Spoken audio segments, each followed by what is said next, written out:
Now, you are live.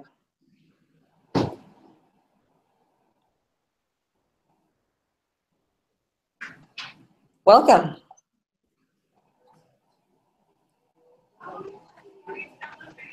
Hello, everyone. Thank you so much for joining us today. We are excited to get started. We're going to be waiting just a few moments to give people time to join us. If you would, during the time being, please do go to this collaborative document. It's a case-sensitive URL. The beginning is goo.gl. That is a lowercase l right there.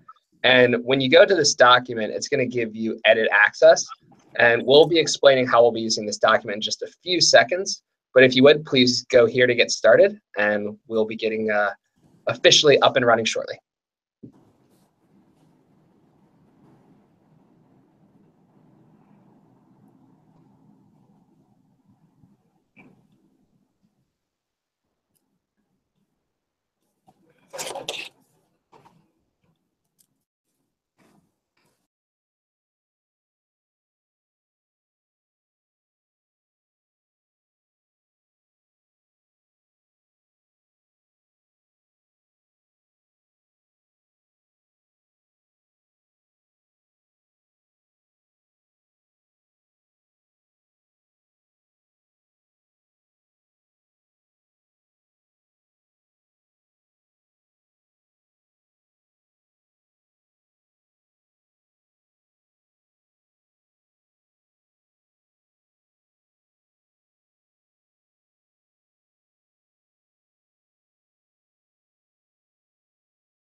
Okay, we are going to be getting started.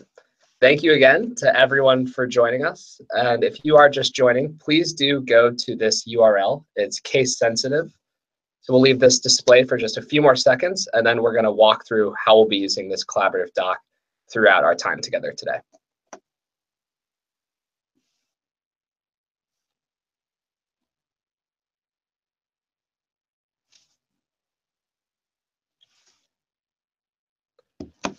So now I'm going to be sharing this document with you and just giving you a quick idea of how we'll be using it throughout our afternoon. So the first step is we would ask if you are on the document to please check in. There's a live stream event check-in form right here. It is that red link. And if you open that up, it's going to be a Google form. And that is super helpful for us to understand who's joining us today. We would love to know that you are spending this time with us, so please do fill out this form now. This also gives you the opportunity to sign up if you would like to receive future updates from Google for Education. You can do so right here with this piece as well.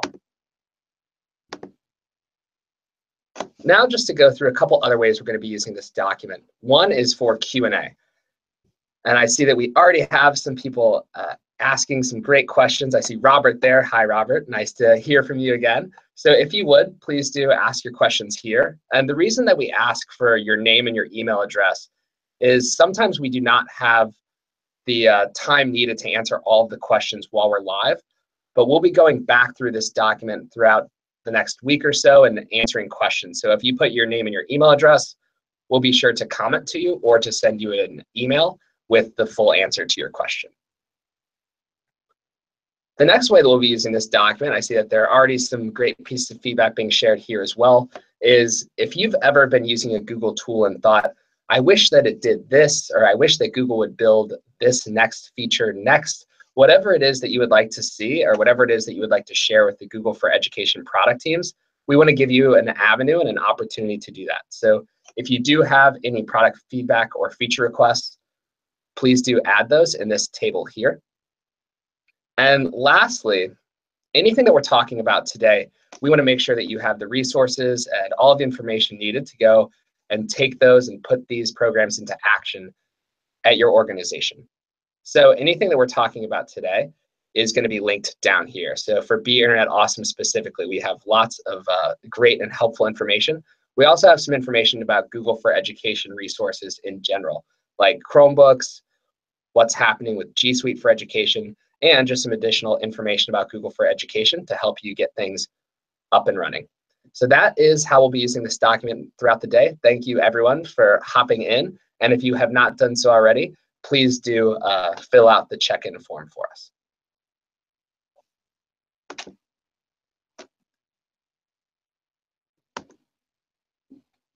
And now it's my pleasure to hand it over to Eileen on the West Coast, who's going to be giving us a little bit of information about what we'll be doing today. Thanks, Drew. Hi, everyone. I'm Eileen, and we're really excited to bring to you our first live stream. And this is a series brought to you by the Google for Education team. Our goal was to present to you the latest and the greatest of education initiatives across Google, but also to bring you our experts. So you'll see Connor sitting next to me, and be able to get your answers to questions that you have directly from them. So before we dive in any further, I would like to introduce our team that is behind this whole series.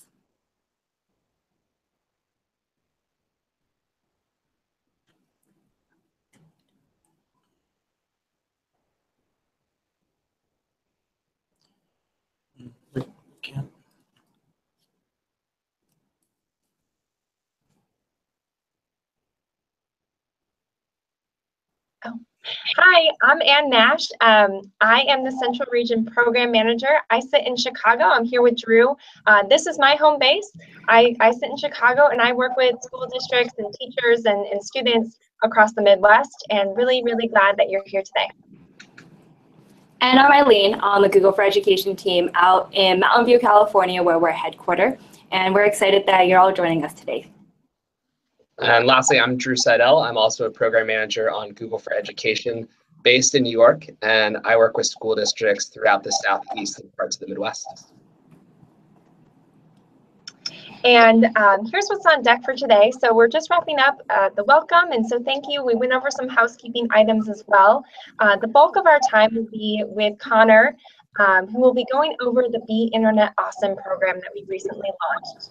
We also will save around 15 minutes for general Q&A, so please, throughout this time, please keep adding your questions to that collaborative doc. We'll be using that to answer all of your questions at the end. And now it is our pleasure to hand things over to Connor out in California, and he will be taking you through what's happening with Be Internet Awesome. Cool. All right, I think my screen is up now. So hi, everybody. Like Drew mentioned, my name's Connor. I sit in our San Francisco office, so not too far from Eileen. I'll give you kind of an introduction to myself, and then an overview of kind of what my team is up to and the product that we've been working on. So just a little bit about me. I went to Northwestern in Chicago, so kind of want to be where Drew and Ann are right now, but not in a couple months once it's really cold. I'm happy to be in SF for those months. A few fun facts about me, since it's a googly way to start off our conversation. Despite being not the most athletic person, I'm quite a thrill seeker and have both jumped out of a plane and also off the 108th floor of a building. If you're like, what? That sounds crazy. Google Stratosphere Hotel, and you can jump off the 108th floor. Yeah, kind of crazy. I also attended senior prom on the TV show Glee. Back in college, I did some background acting, and one of my favorite ones was on Glee. So to tell you a little bit about my team, so I work on basically all things related to privacy, security, and safety. And our focus as a team is across audiences. So we develop solutions and focus on making sure that customers and our users are heard across a wide range of audiences. So that includes general users, that includes corporate and EDU users, and that also includes more kind of niche audiences like families and kids. And Be Internet Awesome is a program that we recently developed and launched about 3 months ago in early June that we're going to be spending most of our time talking about today. So just to kind of kick it off, We all know, I'm sure, if you're tuned into a live stream like this, you're almost definitely kind of thinking along the lines of the importance of digital skills and digital technology in the classroom and trying to figure out how to equip your students with the skills that they need. In our workforce today, in colleges and universities and vocational schools and basically any path that students might want to take in today's world, digital skills are critical. But before we can really equip students with the skills that they need to go and be productive and resourceful and collaborative, we need to make sure that they know how to be safe online, that they have kind of a foundational set of skills in their back pocket that they can leverage. And so as I always put up this slide here, I love this picture. And I think for everyone, maybe there's kind of different reactions to this, but for me, my eyes are immediately drawn to those two boys' faces. And in this scenario, some sort of learning or entertainment or engagement is happening. But if you look at it, what's really kind of exciting is the curiosity and the boy on the right, the excitement. It almost looks staged. I promise you it's not. And the boy on the left. And the device, which is part of this equation, is not the focus. It's the kind of enabler of whatever is going on in those two young minds. And so we kind of, an important piece for us is recognizing that technology is a vehicle to do really great things in the classroom, but it also is something that needs boundaries and needs, a set of skills being taught both by educators and by other people in children's lives to make sure that they know how to do the right things and make safe decisions online. So there we go. Just to kick things off with a little bit of kind of foundation setting. So you all likely are seeing this in your personal lives, in your classrooms, in your schools, and in your communities, but some numbers behind kind of children's use of technology. So a whopping 84% of kids in the 6 to 12 age range are using tablets on a weekly basis. 80% of those have tablets in the home, so almost all of that usage, or much of that usage, is coming from home, not just in school. The school is, for many, a large piece. And then lastly, and I think this for me is kind of the one that really hits home, is that almost the same number have smartphones. And if you think about smartphones, this is access to the internet, access to communication that lives right in your pocket, that's with you all the time. And as a function of that, educators and parents cannot always be watching over the shoulders of the students and the kids in their lives. And so we've really tried to take the approach of we need to equip students with this knowledge, but also be empowering and make sure that they're able to be confident explorers online, that they know how to deal with situations as they arise. We can, of course, and should do our very best to train them for very specific negativity that they could encounter online or risks that they could encounter online. But the reality is that we aren't able to look over their shoulders all of the time, especially as tech becomes more and more pervasive in our lives. And so it's important that there be really a kind of a two-way channel of communication between the children in our lives and us, the adults who care about keeping them safe, and hopefully enabling them to use technology to make their lives better. So I kind of mentioned this before, the tools that we have, the technology is really just that. They're tools for enablement, and hopefully they put schools and also parents in the driver's seat.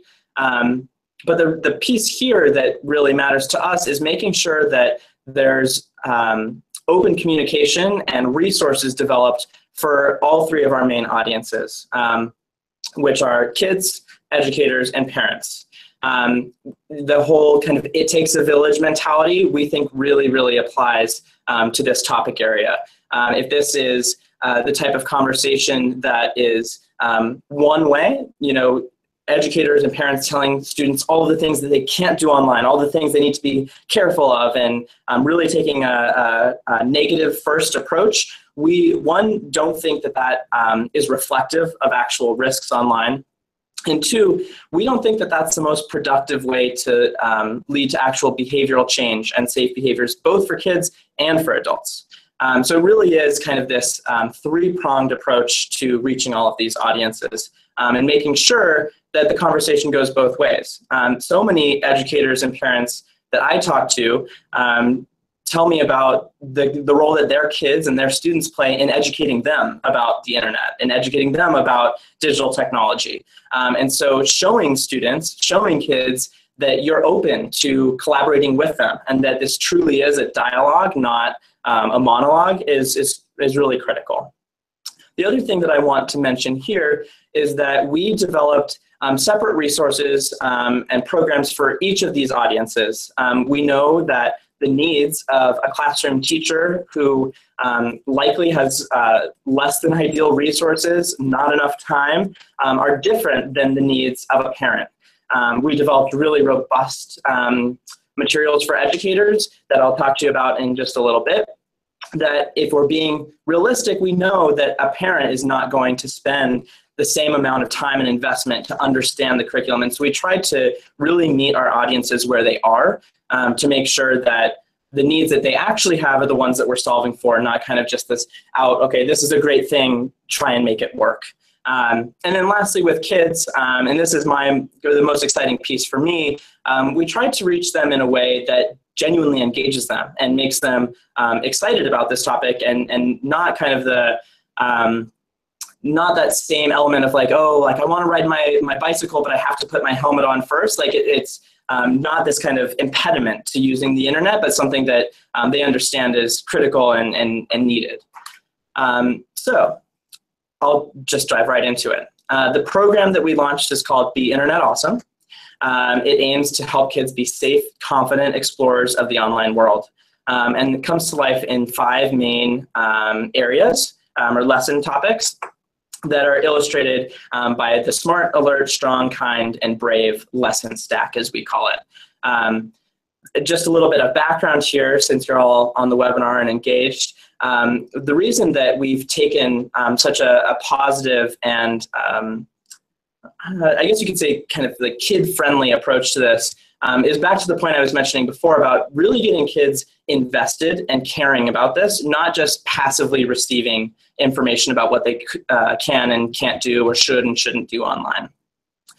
So I'll dive into each of the lesson areas and kind of the topics that we cover and how this comes to life both for educators and for students who are receiving this content. But just a quick overview, we cover everything from online reputation and being careful about what you're sharing online and who you're sharing it with, as well as phishing and scams, and kind of at a higher level being discerning with the information that you're consuming online, being discerning with the information that you are sharing online.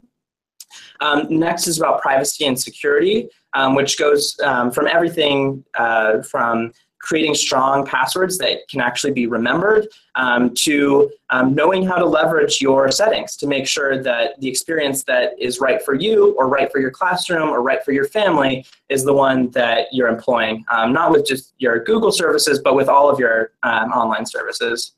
The next 2, online harassment and inappropriate content, really kind of touch more on the digital citizenship side of things. One of our kind of major points that gets conveyed to students and indirectly to educators and parents is about the idea of being an upstander, not a bystander. And so we'll dive into that a little bit more. And Be Internet Brave really is kind of an umbrella over the rest, over all of the topics that helps teach the idea that we can't always predict everything that will happen online. And so back to that piece I was mentioning before about two-way communication, being internet brave means finding someone to talk to when you encounter something online that is risky or makes you feel uncomfortable or anything like that. I also want to, before I dive into the lessons, in the shared document we have an overview of the program. I believe it's in the document, it's called the program film. That was filmed in classrooms that we pilot tested the program and the game in, and I'll tell you a little bit about the game in just a little bit. But I would encourage you to watch that to hear from real educators just like yourselves about why the program is working for them, how it's making an impact in their classroom, and also see from cute kids, much cuter than me, why Be Internet Awesome is awesome. So to dive into the lessons, first is Share with Care, which is all about being internet smart. This lesson area is all about communicating responsibly, and that covers everything from really making sure that you know who you're talking to online when you're talking to people online, being able to use questions and information kind of validation to make sure that if someone says, oh, I'm Joey from your math class, that you actually know that that's Joey from your math class and not someone with malicious intent. Really kind of driving home this idea that the online world and the offline world are not all that different, and that if something isn't okay to say in real life, it's probably not okay to say online either. And then lastly, and I think this is a piece that is really important and in the kind of area of citizenship and safety maybe isn't talked about enough quite yet, is this idea that your boundaries and what's right for you may not be what's right for someone else. And you may have, limitations or boundaries around what kind of information is appropriate for you to share, what kind of pictures you want online that your friend may not share, or that your friend's parents or your friend's classroom teacher may not agree with. And so really making sure that we understand and respect the boundaries of others online. The next topic area is secure your secrets. This is all about being internet strong. And just to kind of pause real quick on this, be internet smart, alert, strong, kind, brave. The idea here is that we can help students understand that if they are those 5 things, smart, alert, strong, kind, and brave, then they are internet awesome. So this lesson here is all about creating strong passwords. One thing that is really difficult about this topic area in particular is that this is hard guidance to follow even for adults. So in the US today, the most common password is password, and the second most common password is 123456. I don't have to tell you that that is very problematic. And if you consider that most internet users right now are adults, you can easily put together that if adults are not using safe behaviors online, they're almost definitely not teaching safe behaviors to their kids and their students. The problem, though, is that what is needed to keep yourself safe in respect to passwords is kind of hard to do. We've probably all heard the guidance. You should create passwords that are 8 or more characters long, that include a mix of lower and uppercase letters and numbers and symbols. Sounds simple enough. But then there's that second piece, which is don't reuse your password across any site. So whatever you use for Google, use something else for every other service you have.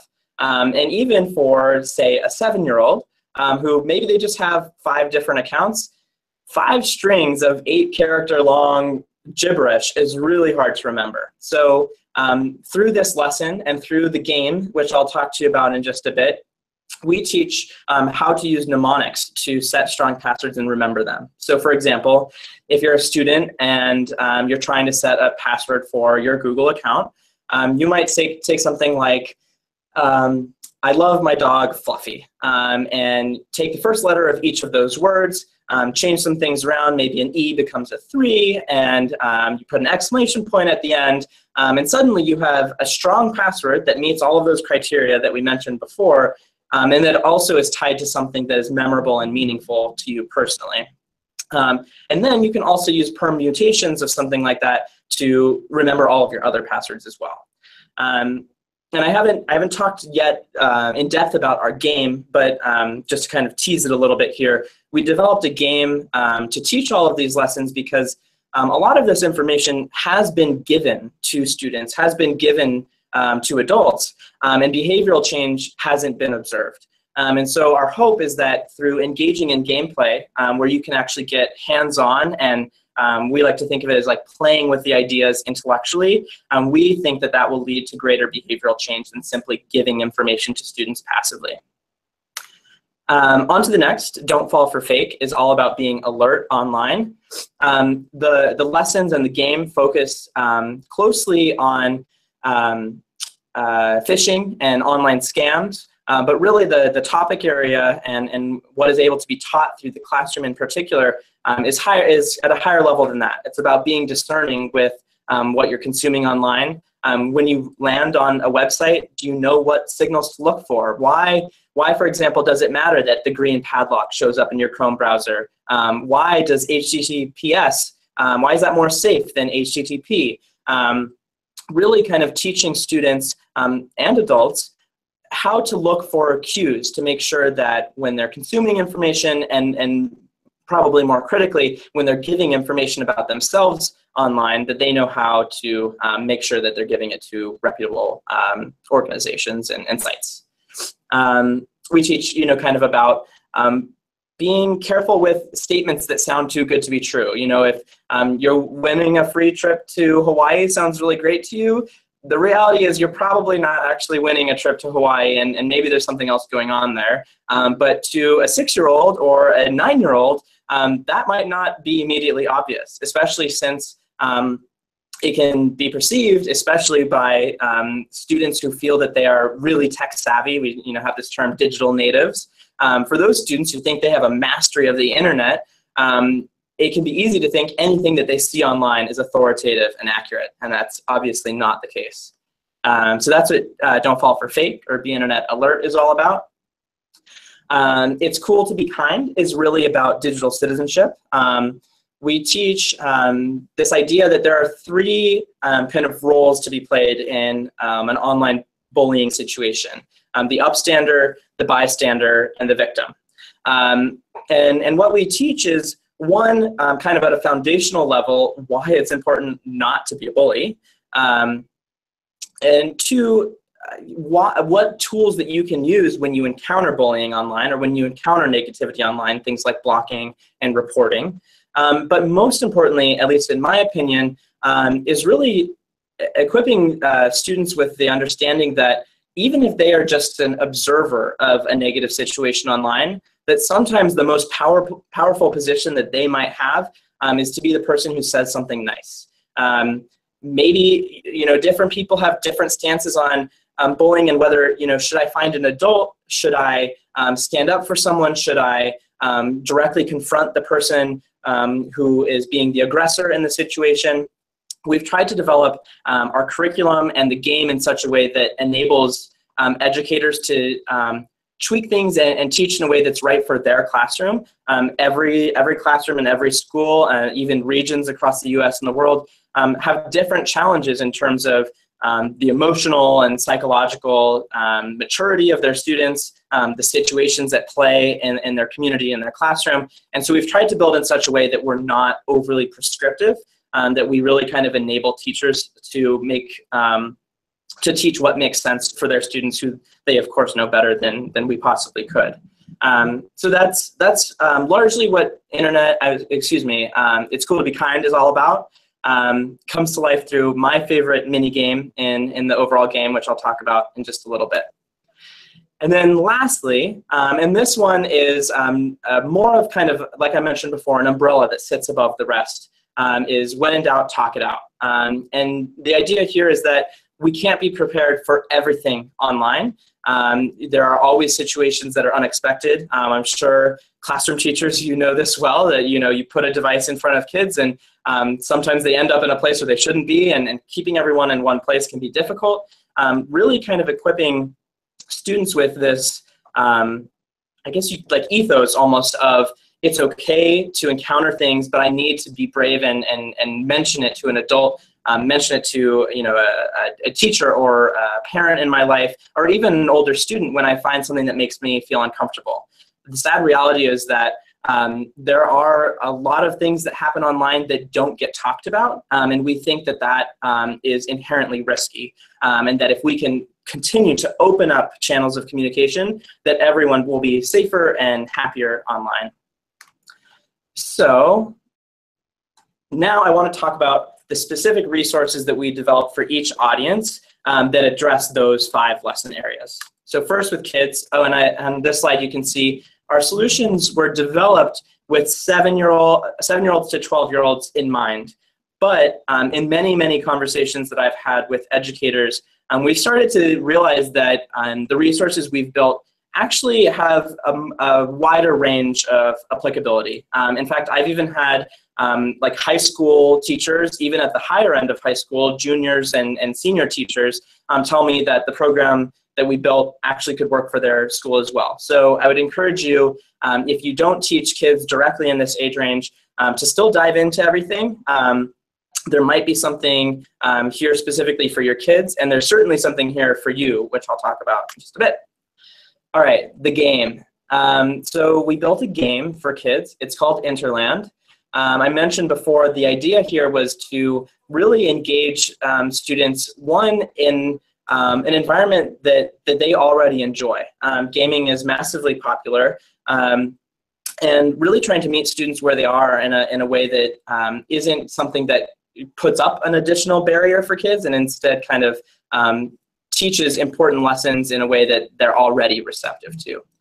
So Interland is a completely web-based game. There's no downloads required. There's also no login needed. So if you have G Suite, that's of course awesome, but you don't need to have G Suite to use any aspect of Be Internet Awesome. There's no exchange of student or user data with Google at all. And the other nice piece about the Interland game is that it's both really effective for lesson reinforcement, and I'll talk about our curriculum in just a little bit, but it's also good for passive learning and parental co-play and solo play. A lot of school librarians and resource center instructors have said, this is really awesome for those times when I have students who are with me in my room, but I don't exactly have something planned for them or something to engage them on. This could be really a great way to engage them in a fun way, but also still be teaching them important skills. So there's 4 main lands in Interland. Each of them, you can tell just from the visuals here, are fairly different from one another, and that's by design. Everyone likes different types of games. Some people are really into kind of the more active and fast-paced games. So in the top left, we have Tower of Treasure, which is a first-person runner game where you're running through the land, collecting the elements of a strong password, and then using mnemonic devices to create passphrases that you would remember. Reality River is more of a quiz-style game. So for some students who really want to take their time to think through the question that's presented to them and make the right selection, we have a game that kind of meets them there. Mindful Mountain is more of a, what's the best way to put it? It's more of like a strategy-based game, I guess you could say, where you're taking a message and using the mirrors to get the message to the right people and avoiding the oversharer, who is the character in red. The idea there being that the internet can sometimes be somewhat like a hall of mirrors, and that you need to be careful with what you're putting online, because just because you put it in one place doesn't mean it won't end up in another place. And then lastly, Kind Kingdom in the bottom right is all about being internet kind. And in this land, you can actually see right now, the little character in blue, our Internaut, is sharing positivity with a sad Internaut, the one in red. And his cute little excitement when he's been cheered up is maybe my favorite thing ever. So that's kind of the 4 lands in Interland. And how this is delivered through the classroom is what we'll dive into next. So for educators, we built a really robust curriculum that covers the 5 lesson areas that I mentioned before. This curriculum is about 50 pages long, includes themes, learning goals, vocabulary lists. It's aligned to the ISTE standards. It's aligned to AASL standards. So especially if you are kind of pioneering teaching digital citizenship and safety in your school or in your classroom, you can use these standards to show administrators, to show district leaders or whoever else how this ladders up to larger learning goals. A couple of small notes here. Through our website, you can very easily assign Interland or announce Interland through Google Classroom if you're using that tool. And you also, and this is actually something I'm particularly excited about, if you are the G Suite admin for your school, or if you're able to persuade the G Suite admin of your school, you can make Interland available on all of the Chromebooks in your network with just maybe 5 clicks. Super, super easy, and that's also available from our website. The last thing that I want to mention here, oh, actually, I mentioned before we have vocabulary, but we also have worksheets in here that can be printed off and distributed directly to students so that they can engage in conversation with their peers in small groups or in larger group conversation as well. So this entire program was submitted to ISTE, the International Society for Technology and Education, and their review process resulted in us receiving their seal of alignment, which we're super proud of and very excited about. And basically that just confirms that the lessons that we're trying to teach with Be Internet Awesome do in fact teach to the standards that have been set by that organization. So I mentioned the ISTE standards. All aspects of Be Internet Awesome are free for everyone. There is no exchange of information or data, nothing that you have to buy. This curriculum that I'm talking about is downloadable as a PDF from our website, which is at g.co/beinternetawesome. And like I mentioned before, there's no downloads required. So unless your school is using really, really old technology, this almost definitely will work for you using what you already have, what resources are already available to you. One other thing that I want to mention for educators is this digital citizenship and safety course. This is an online, primarily video-based course that lives in the Google for Education Training Center. If you're familiar with our certified educator or trainer or innovator certifications, it lives in the exact same place. This course teaches very similar content to what the Be Internet Awesome program for students teaches, but at a slightly higher level, intended for educators who teach any grade level. So if you are a high school teacher or you are teaching at a grade level younger than our suggested age range, this could be a really great way to get this content, to get familiar with this content so that you can then translate it for your students in a way that makes sense. We've seen a lot of teachers work through this curriculum, kind of pull the greatness that they need out of it, and then make presentations or make worksheets based on that that fit the needs of their students. The other thing that I want to mention about this, though, is that especially for older students in the high school range, we've had a lot of teachers say, this may be developed for educators, but actually would work really well for my students themselves. And so a lot of teachers are actually assigning this course to their students directly. And they've said, this is actually really great because my students are applying for jobs, they're applying to go to college, and to have a badge on their resume that shows that they've taken this course and have been certified is something that's really helpful for the students as well. So that's something to think about there. And that's available at g.co/digital citizenship course. I'm not going to go over this too much since these are very similar lessons to the ones that we've talked about previously. Being discerning with information. Lesson 2 is something that we don't cover quite as heavily in Be Internet Awesome, but I think is really important around mobile and online safety on the go, and how so much of our lives lives on these little devices here. But if that falls into the wrong hands, that a lot of damage can be done. So really making sure that people understand how to keep themselves safe when away from their computers. All of this goodness is available in the course, which only takes about maybe 90 minutes to work through. So it's not something that you have to invest an entire weekend or some significant amount of time in. Both the course and the rest of the program, we've really tried to develop in such a way that even if you know very little about this topic area or feel ill-equipped to teach it right now, that if you spent even a couple hours on a Sunday, you'd be ready to teach it and implement it the following day, that Monday in class. Really trying to make things accessible and easy for everyone. Lastly, I want to talk about parents. Educators, of course, know that engaging parents in the classroom and in the educational process is critical, but can also sometimes be difficult. And so we've tried to develop resources that take all of this rich content and package it in a way that makes sense for parents. So on our website, we have the entire kind of 50-page curriculum distilled down into 5 sections with maybe 3 to 5 bullets each. Takes maybe 10 minutes to read through it. This is something that, as an educator, I think that you could much more reasonably expect a parent to spend 10 minutes on a site, getting familiar with the content area, and just being able to kind of continue the conversations that are happening in the classroom. We also, in the curriculum that I mentioned before, have a parent letter that enables you as an educator to let parents know why you're teaching these things in the classroom, why it matters, what topic areas are being covered, etc. Lastly, on the right, you see a family pledge.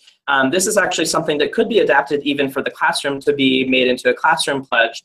But the idea here was that in very kind of snappy form, we can get these important lessons into the hands of parents and get a conversation going, around the dining room table, for example.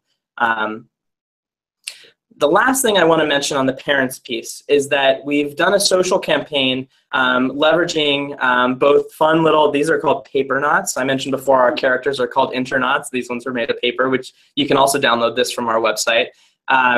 But these paper knots are part of a social campaign that is targeting parents to really start a conversation about these topics between them and Google, and also between parent to parent. We worked with a number of YouTube creators, including John Green, who's the author of A Fault in Our Stars, to engage them in what we called the Internet Awesome Challenge, challenging them to talk about a time that they were Internet awesome, or to talk about a time when maybe they could have been Internet awesome if they had learned these skills previously. All really kind of aiming at making sure parents realize that this isn't a topic area that is too difficult for them, that it's accessible and that they can and should be engaged with making sure these conversations are happening at home in addition to in the classroom. Oh, that's what I mentioned before. There's John Green. He's awesome. And that's it for me in terms of our resources. We'll do question and answer next, but I lastly just want to point everything that I've mentioned is available from that g.co link right there. The Google Classroom integration, the push to Chromebooks, all of the resources, and the game link from that website right there. All right. Who's it? You? Thank you, Connor, for all of that. I think Drew is going to take it from here, and he's going to walk through a couple of pieces before we dive into the Q&A. Cool.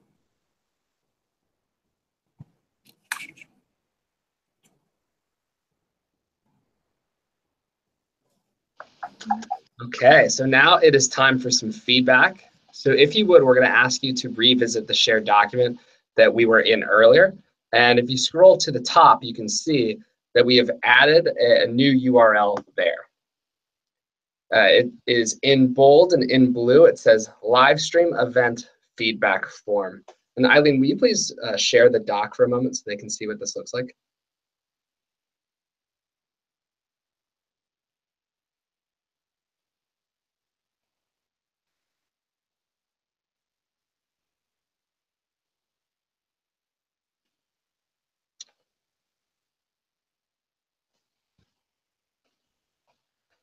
Yep, there it is right there. And if you click on that link, the blue one, I see a lot of little anonymous animals clicking there. So thank you if you're already doing that. It's going to take you to this Google form. And we'll ask just a little bit of information like your email address and your first and last name. But then what we're going to get into is what you found valuable about this event and if you've identified any growth opportunities for our team when we're planning out our future events that Eileen will describe in detail what's coming up next. And we use this feedback a lot to try to make these the best they possibly can be. And we would love to hear what you thought went well, what would be a growth opportunity, and just again, thank you for all of your feedback there. Now I'm going to hand it back over to Eileen, and she's going to be giving us a little bit of an idea of what's coming up for our next national live stream. As we are doing that, as you're filling out the feedback, we're taking a look at the questions that you are inputting into the shared doc. So we are taking a look at that. Feel free as well. I see you guys are already doing that. We're not the only ones who have all the answers. We want you to be able to help each other out as well. So use that as an opportunity to connect with one another. And actually, let's see. And actually, I'm sorry, I misspoke. At this time, we're actually going to take a pause for just a moment. We want to give you some time to fill out your feedback. So if you would, we'll give probably about 90 seconds. It's a fairly quick survey. please fill out that Google form that is linked in the shared document, and then we'll come together one more time to give you an idea of what's coming next for our national live stream series, and then to do some Q&A with Connor and the rest of the team.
All right, well, thank you so much for filling out your feedback form.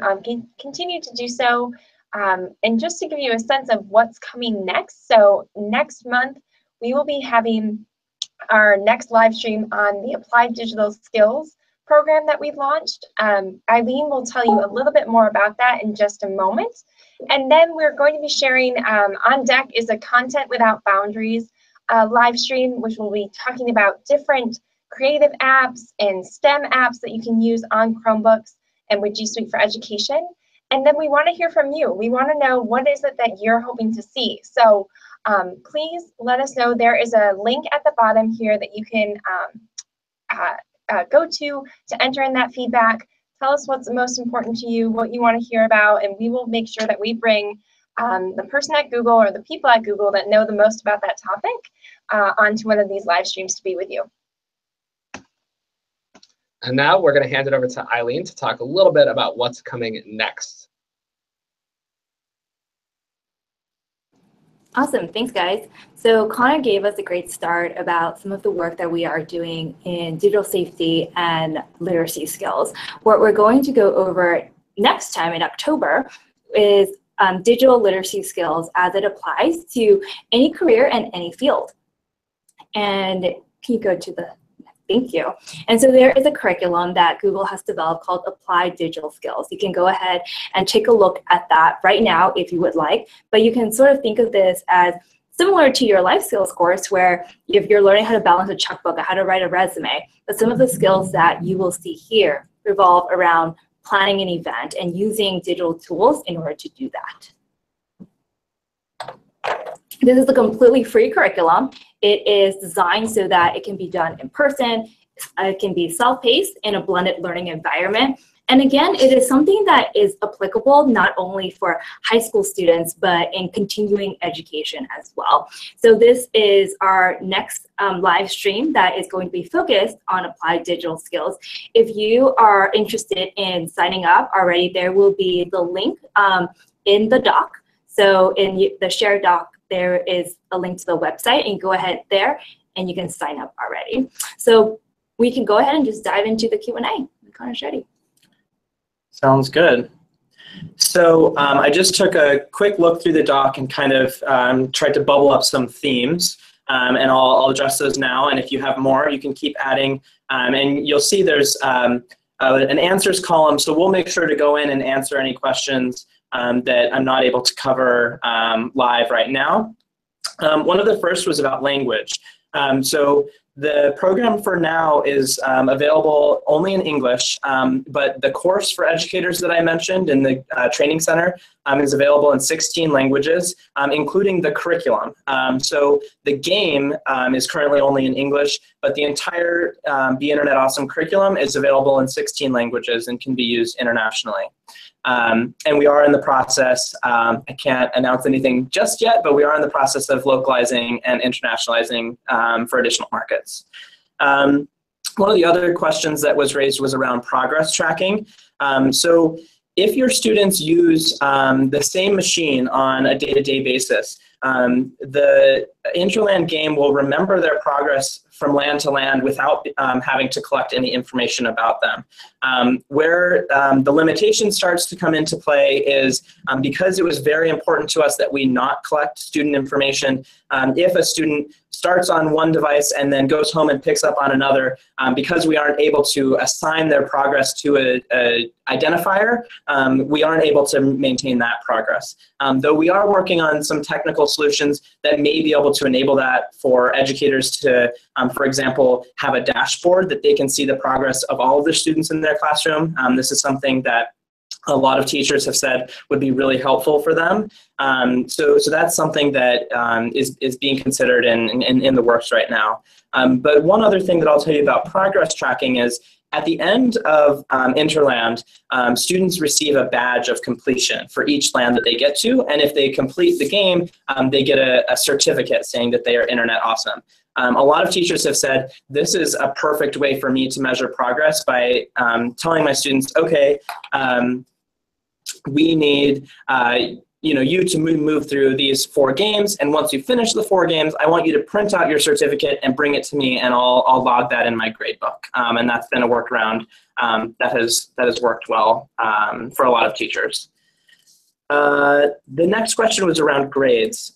So I mentioned that the age range that the materials through our lab testing and through pilot testing have seemed to have the most impact for are roughly in the 7 to 12-year-old range, which maps again roughly to 2nd to 6th grades.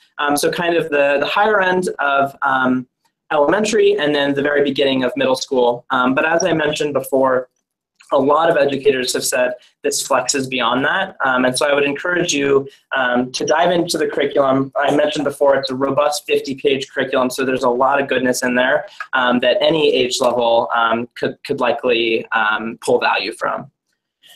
The next kind of question area was around accessibility and voiceover. So many instructional pieces of the Interland game do have voiceover. This is really to enable students who maybe aren't the fastest readers or who are English language learners to be able to both hear and read the instructions being given to them. You also have the ability to, they move slowly so that students can read them at their own pace, but if you double click, that will move you through the instructions faster. We are in the process of increasing voiceover throughout the entire game. And we're also, as I mentioned before, looking at additional languages. We recognize that even just in the United States, English is not the only language that students speak or learn in. And so this is definitely a priority area for us. The next was around federal funding.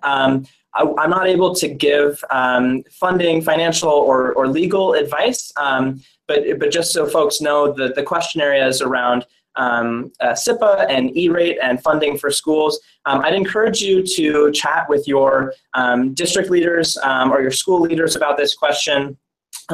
Many educators have reported to us that it does work for them, but state to state and district to district things change, and so we want to be careful not to give advice that could be wrong. So I encourage you to dive into that. And then lastly, there was a question about the course and certification for educators in the training center and cost. Just like the rest of the Be Internet Awesome program, that course is free for everyone, and the certification is free too. So you, as an educator, can get that certification for free, and like I mentioned, you could also give the course to students, and they could get that certification entirely free too. I'm going to take a look and see if some new questions have come in since I've been talking for a little bit now. Let's see. Oh, wait, I think yours is live. Mine isn't live.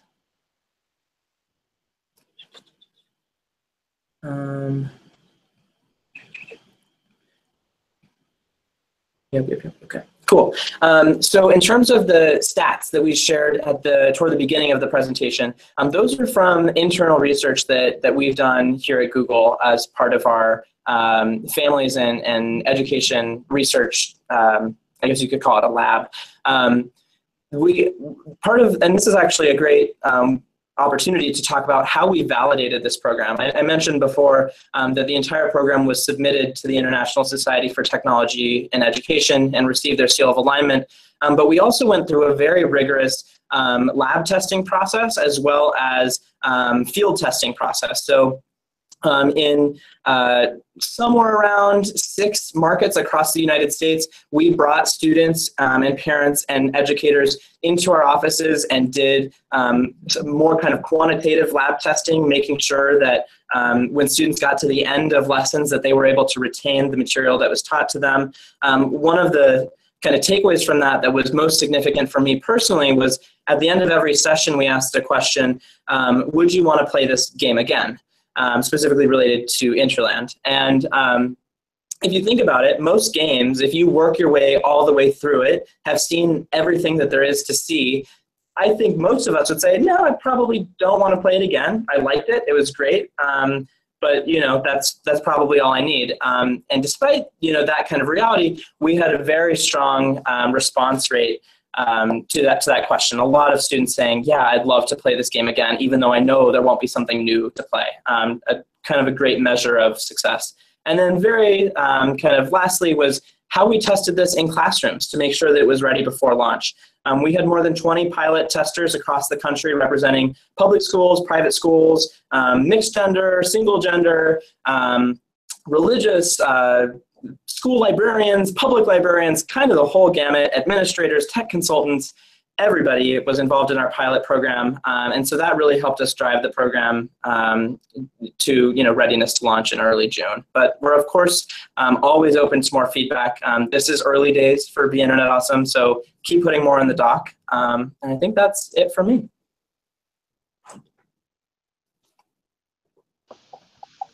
All right, well, a huge thank you to you, Connor, and the entire Be Internet Awesome team. From everything we can see as far as the enthusiasm from those joining us today and then the comments that have been written, there's a lot of enthusiasm and excitement around the program. So thanks so much for joining us and for everything you've done there. Yeah, thanks for having me. You're welcome. One last time, we'll put up the collaborative doc URL in case you have not had a chance to join. And this also will give you an opportunity as well to fill out any of the forms if you haven't done that yet, as in the check-in and the feedback form. And we hope that you can share this document moving forward with those both inside of your organizations and out. If you feel like this information would be beneficial, we do encourage you to please do share that around. And the last thank you is to all of you. We recognize that as educators and parents, you are inherently busy. You have a lot on your plate. So we so much appreciate you taking this time and sharing with us. And also, thank you for all of your contributions, both through the forms that we've asked you to fill out and through your commentary throughout the document. So a big thank you. And now to Anne. Yeah, thank you so much for joining. We hope that you will be able to join us for our next live stream. It will be coming up in October. The topic will be Applied Digital Skills. The date is still to be announced, so just keep an eye out. We will be announcing that via Twitter, as well as some of our other channels. So thank you again so much for joining. Bye. Bye. Bye. Thanks, guys.